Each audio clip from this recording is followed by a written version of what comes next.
So I'm really excited to share the conversation we had today with Jessica Federer, who brings so many different kinds of experience to her new role as managing partner of Supernode Ventures, which has an explicit focus on investing in women's health. You know, she's been in corporate, she worked at Bayer, she helped them, create their digital health strategy. She's worked for the government, she understands regulatory. So she really is, whatever you call it, a triple, quadruple threat in terms of someone who has the skills and wherewithal to help move things forward. Well, my favorite part of learning what she does is learning that she is not focused on little, small diseases, but rather on the big picture. This is a woman who thinks big. And that to me is incredible. We're talking about cardiovascular disease, Alzheimer's disease, and then also smaller subjects, which are not small, like menopause. So I think that was super interesting to learn. Yeah, and just it's so encouraging. We always talk about this, and hopeful and helpful that we're starting to look at women's health more appropriately, not as an individual condition, but something that could affect all the different aspects of a woman's life. So one last thing, we're often speaking to investors or, people who are on the financial side of healthcare. She really hit a nerve with me when she said she's super early with pre-seed and with, Series A investing. So she's really seeing a vision early on in a company's formation and mission. So let's talk to Jessica. Welcome to the Business of the V. Hello, friends and colleagues. I'm Dr. Alyssa Dweck. And I'm Rachel Braun-Scherl.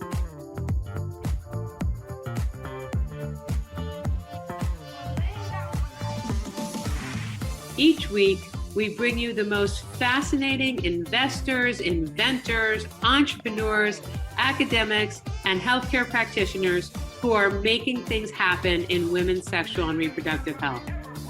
If you are a woman, know a woman, have a business, or care about your V health and wellness, fasten your seatbelts and listen in to another informative and inspiring episode. We are so excited to have our guest today, Jessica Federer, who is currently the managing partner of Supernode Ventures, but she's a Jack or Jill of all trades. She's been chief digital officer at Bayer. She has served on boards. She's been in many, many different roles. And so we're happy to have her because she brings such a broad and unique perspective. Welcome. Thank you. It's a pleasure to be here. We are delighted to have you. So let's start with the easy one. How did you get here? How did you wind up with the focus you have now? And we love you as a result to tell us a little bit also about Supernode and what the focus is. Perfect. So Supernode is a VC based in New York, and we are investing in early stage healthcare companies with a focus on women. So this is a women's health focus, and we're doing as early as we can for investments pre-seed, seed, and Series A. Now, my background and how I got here is really following the data. So I, back before we had digital health, there was biostats and epidemiology, and us public health nerds really dug in, and that following that data evolution is what brought me to through all of my roles. Actually, my career evolved with the evolution of how we use data and how technology has empowered us to be more precise in finding the signal through the noise. So I started out in public health, working for the government, for HHS, and then went and did my master's in public health and was part of the team that developed the 30-day all-cause heart failure readmission rate, which is everybody in the outcomes world knows, and then went from working for the government to working with the government. So I joined Bayer in regulatory affairs, and that was really the best place to join a pharma company if you're going to go to the dark side, which I recommend. I spent some time in the dark side myself and it's work great, a lot right? with the dark side. So in regulatory, you see the full journey of any new product from the very beginning stages through through the toxicology studies, through phase 1, 2, 3, through to when the asset is taken off the market, if it's taken off the market. And it's all about the data to show a drug is safe and it works. And so as a data nerd, I love that. And then of course, our field evolved and you needed data to show that a drug was worth paying for. So all the pharma companies started market access teams. So I raised my hand and moved over to Germany and helped start the market access team for Bayer. Wow. And just sort of, as you see, you follow the evolution of how data is used, and my career evolved with that. So of course, before I bore you with a whole bunch of German Bayer world, jumping to my last role at Bayer, I was the chief digital officer of Bayer, which was the second chief digital officer in the pharma space. And I led the digital transformation across pharma, consumer care, crop science, and animal health. And that was really looking at how do you take a 150-year-old company and bring it up to where we are today. So there's a lot of the unsexy stuff, the processes, the platforms, the harmonizations. But then there was a lot of the really sexy stuff, which once you get your data cleaned up and out of silos and integrated, and you know what you have, you can do some of the cool things like moving towards digital farming, where you're selling crop yield guarantees instead of individual products, or in healthcare, of course, selling outcomes, lines of vision gained instead of injections. So that was really an exciting space. And I promised the board I would stay through the Monsanto acquisition, which I did. So after we acquired Monsanto, I moved back to the US and joined a VC group in Boston, focused very much on clinical trial tech, a lot more of the development side. And then I started to get to know the women's health space a lot more. At Bayer, we'd always been in women's health as well. Right. It's just such a personal passion. And I think the field is finally ready for more investment in women's health. It's always been necessary, but the capital wasn't there. So recently I moved to Supernode Ventures, which was founded by the brilliant and amazing Laurel Toby.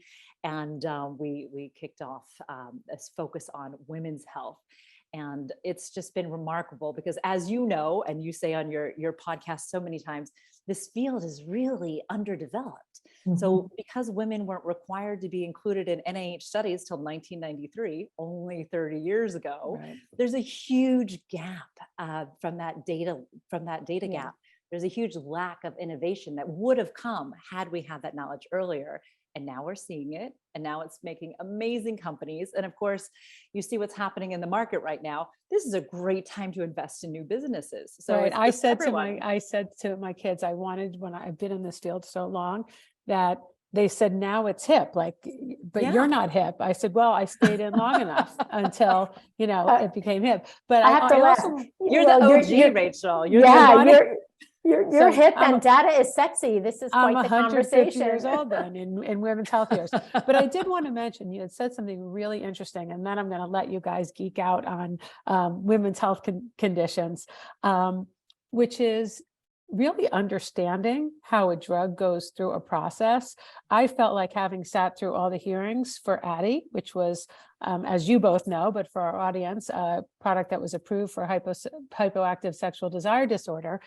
You go to the hearings, you hear the patients, you hear the companies, and this process that you think is so magical, you start to see how the sausage is made. Sometimes that's comforting, sometimes it's terrifying, but it really was quite an eye-opening experience because, as you said, absolutely, first we want to make it safe. That's what we do in the early phases. Then we want to make sure it works.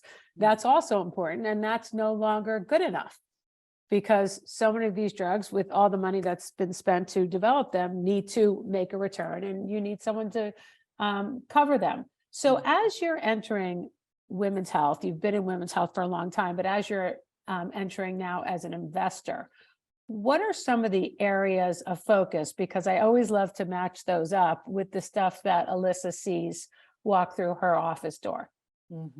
That's a great question, because the definition of women's health really varies depending on who you talk to. We take the NIH definition, which is anything that differently or disproportionately impacts women. And of course, we go beyond the reproductive field, which, you know, is most fertility and menopause. They're very, very important investment areas, but we want to look holistically across the whole woman in her whole life. So that includes things like autoimmune disease, which is, you know, 80% women in the US, and brain health, where 2/3 of Alzheimer's patients in the US are women, and GI and osteoporosis, and. So there's so many conditions where women really are differently or disproportionately impacted, even cardiovascular disease, where women are 50% more likely to die in the year after a heart attack. So we're looking across that broad continuum of health and wellness. And is it devices and pharmaceuticals and consumer as well? Well, I always say you want to invest in what you know, and what I know is really digital health and the data. So, and my partner Laurel had really great track record investing in technology companies. So we've really combined that and have a focus more on the digital health. That being said, if there's other solutions that have a heavy data or digital component that will move the field forward and empower and support and advance women's health, we're very interested. I'm curious because I think in my career of almost 30 years as a clinician, what has truly exploded is the menopause space. Yes. And of course, menopause is nothing new. It's been going on, you know, since the beginning of time. But I'm just curious if you feel like, is this getting saturated yet? What do you think about all of the platforms that are actually, you know, maybe focused on hormones or focused on supplements or focused on, any of the other ailments that may be, causing suffering needlessly, actually. And then second part of my question is, you know, you've clearly lived through the WHI information and then the reversal of it all. And we can go through what that is for our audience momentarily, but I'm just so curious on your take on that and whether it's going to pretty much revamp the way pharmaceutical companies or the companies you're investing in are now making their focuses. Mm-hmm. Oh, brilliant questions. I love it. So to the first one, it is far from saturated. This is the tip of the iceberg. Mm-hmm. The fact that now people know what menopause is and are hearing about it, it means we're scratching the surface of starting to understand the systemic effects, just to understand the progression of women's health and that acceptance in society, and then the research that's necessary to understand what happens when your hormone levels are changing, and what does that mean to every part of your body. So I think we are not even scratching the surface. And so the next, I think you probably talked to Carol Lee, the Women's Health Research Institute, and she's really, this year, particularly on the 30th anniversary, she's challenging us all, saying, you know, what can we do in the next 3 years, not the next 30? And it's been 30 years since women were required to be included in NIH-funded research, but we don't have another 30 years to wait. What can we do in the next 3? Can we take a diagnosis of endometriosis from 10 years to 10 days? Yes, we can. We can use a genetic test. You know, can we take ovarian cancer from being a diagnosis that requires the removal of an ovary and a fallopian tube to something that's non-invasive? You know, what are the things we can do in 3 years that make a difference now? And the piece that's really, I think, frustrating, but also motivating, is that, you know, we can't keep waiting on the same stakeholders that have not made the changes we needed for the last 30 years. If we're going to do something different, we as women have to do it differently. And that's why we're investing in women's health, because if you look around, women are 2% of GPs, 2%. And that's probably why you have 1% of life science funding going into women's health. Until we bring more women into being LPs and GPs and being investors and being those deploying capital, we're not going to see the change in the market at the speed that we need it without that engagement at all levels. I would say the corollary to follow the data is follow the money and make sure the money is following the data, because Exactly. we're now seeing the almost daily growth of new funds focused on women's health or focused on female founders or diverse founders. So we're having a lot more conversation, which is amazing. And one of the things I'm concerned about that I've been hearing lately, speaking to folks who are pitching their businesses and trying to raise money, is, you'll hear from a VC in response to some aspect of menopause. And for those who have been listening to our show for a long time, it is not one thing. It is not 10 things. It's 37, 54, 196 things. So, but what we've been hearing is investors saying, oh, I looked at a menopause company, so I don't need to look at a menopause. Oh, okay, we're good. That, I looked at it's just crazy. So one of the things I think we also have to work against is this, this sort of belief, this narrative that we've arrived, so there's nothing to worry about anymore. There's still a ton of work to be done. And I want to circle back on some of the particular diseases that you mentioned, that you're focused on. So Alyssa, take ovarian cancer, take PCOS, take endometriosis. I mean, well, look, you've all of seen these patients suffer. Yeah, I see people with these things needlessly. day in, day out. But when you really think about broadly what, in my opinion, needs to really be focused on, the obesity crisis, because that's really the root of many causes of heart disease, or many, other types of diabetes, for example. Obesity is certainly a heightened risk for that. So I think that's super important, and that affects both women and men, but it specifically seems to really affect women during their perimenopause and menopause journey. Number two, heart disease. We forget that cardiovascular disease is not a man's disease. It was always extrapolated just to consider women little men when they reviewed studies, and that's just not the case. We have totally different receptors for different hormones and different amounts and whatnot. My thought, though, is that we're going to find that precision medicine with genetics testing and genetics propensities become all important. This is my opinion, but I really think that there's a lot of literature to support this. And we'll be able to really direct care, management, follow-up, screening, prevention to people based on their genetic makeup. And I think that's unbelievable.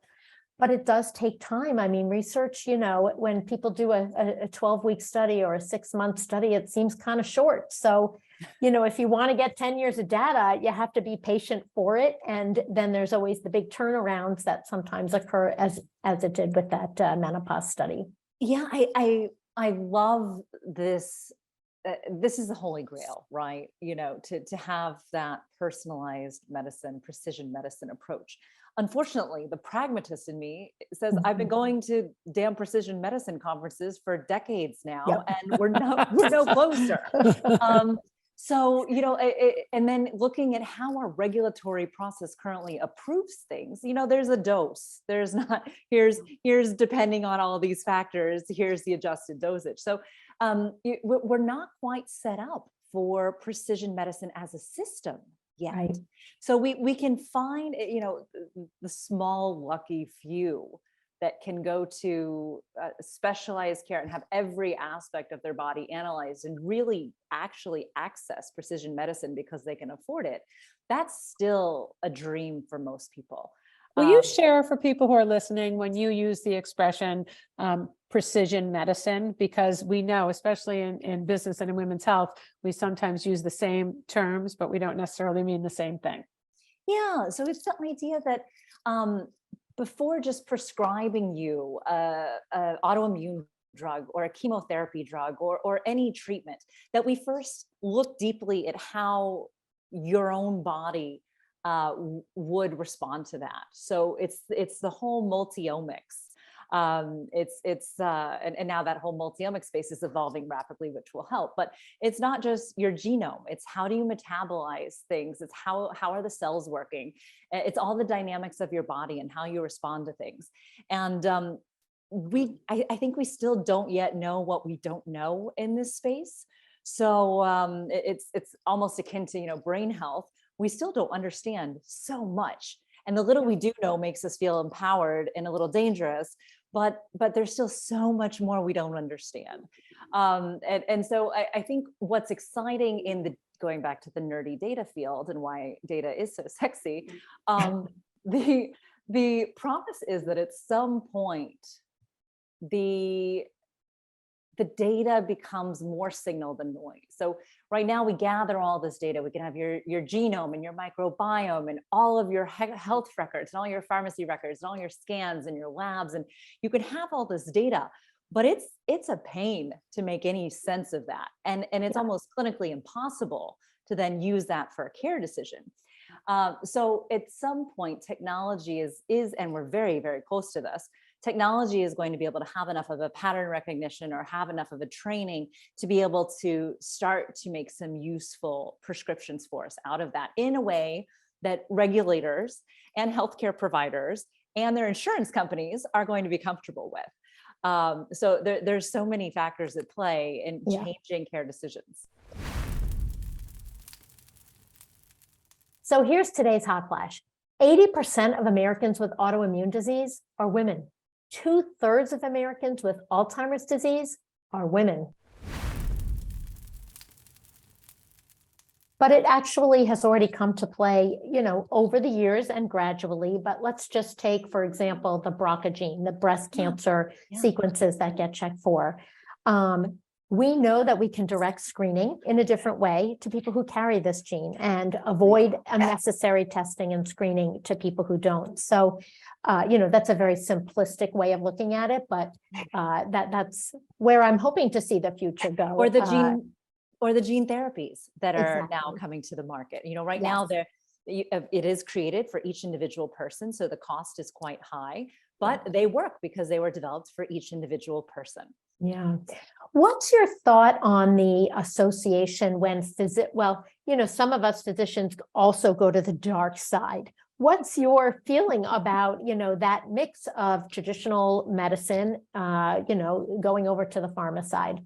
And the combination of that, to build on that question, with digital health solutions. Yeah. Oh, all right.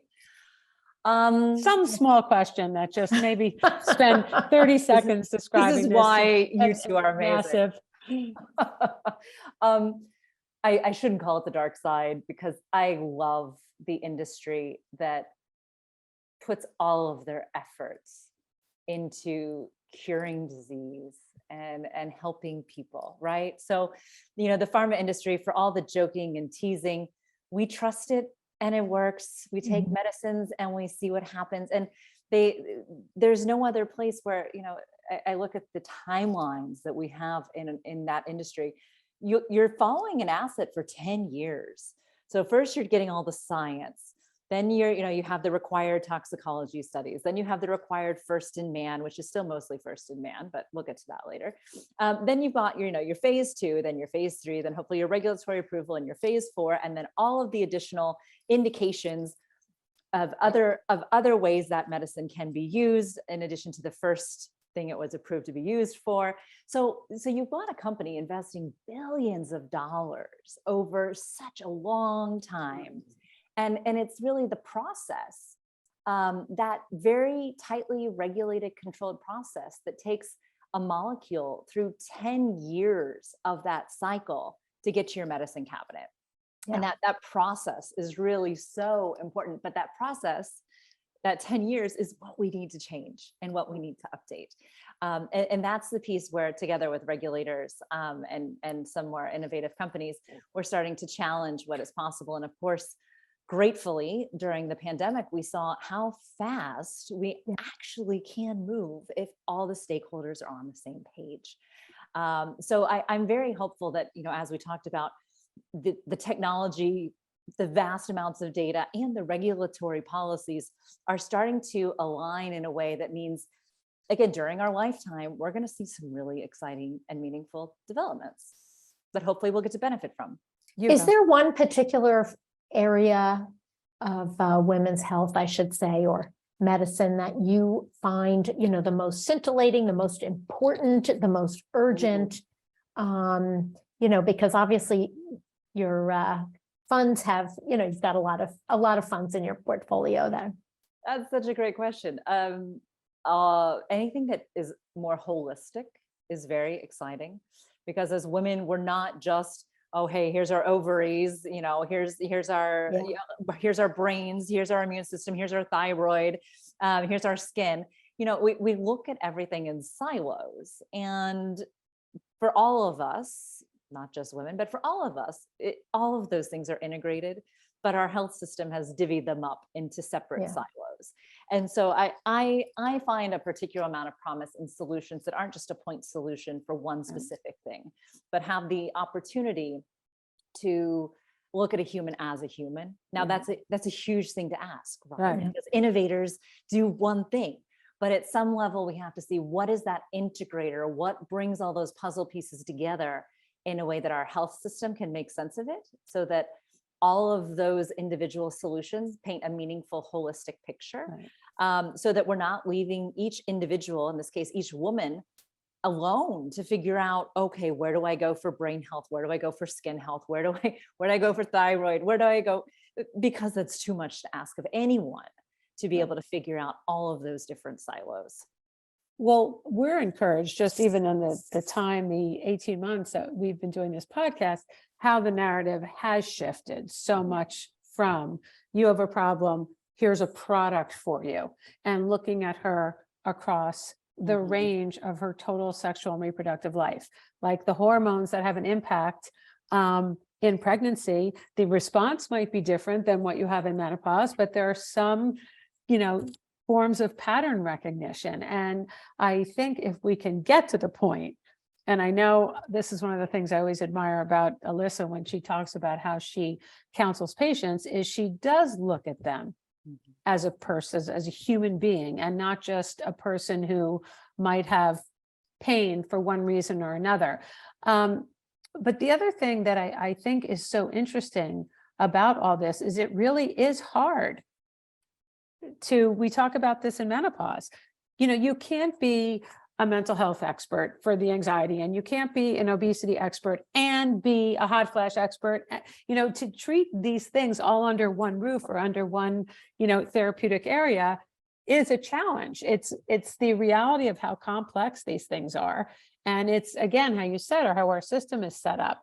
But one of the positive things that I saw coming from COVID is this bigger recognition that, they were full people. So for instance, when we talk about menopause and lost work days, we never before talked about menopause in the context of the financial impact it could have on the woman as the breadwinner, as a contributor to the family finances, as her ability his or her ability also to take care of the family. And now COVID has required us to do that, because turns out without childcare, you can't be a worker, a provider, and a childcare person unless you're an octopus and have, 8 arms. So, I mean, I feel energized by the fact that we're making progress in how we look at women's health much more broadly. And just one point to your have it all under one roof. I recently was talking with someone from Alaska, and you'll have to have some of your viewers, listeners, check this, but apparently in Alaska, the community health centers do have all the different specialties literally under one roof. And it's the only state in the US where you can get that, which is just fascinating to me, that, depending on, again, one of the things that's fascinating about our non-health system in the US, if you live in Alaska, you could have all of those specialties under one roof. You might have to travel for 2 days to get to your local community. Yeah, and there clearly are, leading edge institutions where you can get an entire body workup, but this is paid for by the state, though. Yeah, that's amazing. I'm curious of your thought on telehealth, the whole process of telehealth, because I'm sure you're involved with this, whether it's peripherally or directly, and whether there's data, sexy data, to allow us to think that it's actually really helping patient care, or is it just helping with access, or both? And is it actually causing more visits to be necessary because everything has to be done twice or 3 times, once remotely and then twice in office? I'm curious if this has brushed by you in any way. Well, I'm going to turn that back on you, Dr. Dweck. What do you think? You're the doctor seeing these patients, and you're probably doing telehealth visits. Oh, absolutely. Well, I'm going to say that, number one, I have literally done patient visits while they are sitting in a meeting. I have done patient visits while they are sitting in the bathroom. So to me, telehealth is great because it does provide access. You get instant advice and care. But I still, and I don't think I'm old fashioned. I still think there's an art to putting your hands on and actually seeing somebody's face and doing an exam and getting a really thorough history without the distractions of what the background might be. Of But I them think being in a but- meeting while you're trying to Yes. get their medical history. But I think that it's, I think it's been great, but it's still kind of in its infancy. And I'm sure that there are many, many startups who are, coming to you for funding that involve telehealth or involve telehealth with then a solution that they offer for the problem that somebody came to their telehealth platform for. Yes. And with a lot of these solutions, it's helpful to really look at what's the value that they're truly bringing to the system. So a lot of the early telehealth companies had valuations that if you looked at it critically, there's no way they could deliver enough value to the system. They're not replacing the doctor. They're not changing, some of these things just didn't make sense. And of course, now you're seeing the corrections in the market. I think my opinion is very close to yours, Dr. Dweck, that it has a role to play in decentralizing care and making care more accessible. So whether you're in a rural part of the country, or maybe you're in an institution, in prison or in a nursing home that doesn't have access to the specialist, telehealth can play a really important access role. But it alone is not a solution. It's an enabler. And often, it's helpful to think of anything digital as an enabler. It's not the end of it in and of itself. It's enabling something else. And so I like solutions that break down barriers, that make things more accessible, that make things more inclusive, that make it easier for people. And to some extent, telehealth checks a lot of those boxes. It's how then do we integrate that with maybe the home visit or the in-person visit and the delivery of the medication or meals or whatever else is necessary to have that holistic picture covered for care. And of course, this all sounds pie in the sky in the US because most people have very little access to care anyway. But when I was living in Germany for a decade, I remember, the doctor would do home visits and then she would call to see how you're feeling later. And, there's this just a whole other approach to medicine that felt so foreign. And yet it is really something that if countries like Germany and Korea can implement that type of public health approach after the war and have these systems that actually function quite well, there's no reason the US can't do it except political will. Yeah. Well, we are so excited to see what you and Supernode Ventures brings forth in terms of new and better solutions. We really appreciate you taking the time. And I know every time I finish one of these conversations, I think to myself, wow, I'm glad Jessica's on this team focused on the same stuff, because I do like to be hopeful. And I think we have a lot of brilliant people who really care about this and are going to make a difference. Hopefully, as you said, not in 30 years, but in 3 years. And I have to thank you both. I mean, Dr. Dweck, in addition to treating your patients, you're also raising awareness on so many different causes. We sure are trying. We are trying. It's a gift. It's a mission. It's incredible. And I can't thank you enough for sharing your experience and your expertise. And Rachel, you are the OG in this space. And it's such a pleasure to see your leadership and your relationships that have cultivated so many businesses and actually meaningful benefits for people. Well, that is so nice of you to say. I'm just going to call it quits for the week because no one's ever going to say anything that nice to me. So just in terms of a few logistics, we have a pretty big inventory. You can expect this to come out in 4 to 6 weeks. We will let you know, hopefully the Monday or Tuesday before the episode drops on a Thursday. Awesome. We will provide you with the assets, the social media assets, which we will share all over the place. Hope you will too. And we're just really excited. Thank you for taking the time on a Monday night. God, At the end it's of been the a workday. pleasure. Great to Thank have you, you. ladies. You bet. Thanks you so much, Jessica. I'll see Take you. care. I'm going to reach out about other stuff soon. Yes, please. Anytime. Sounds Bye-bye. good. Don't forget, subscribe to our podcast at businessofthev.com for the latest trends and trendsetters in women's health and business.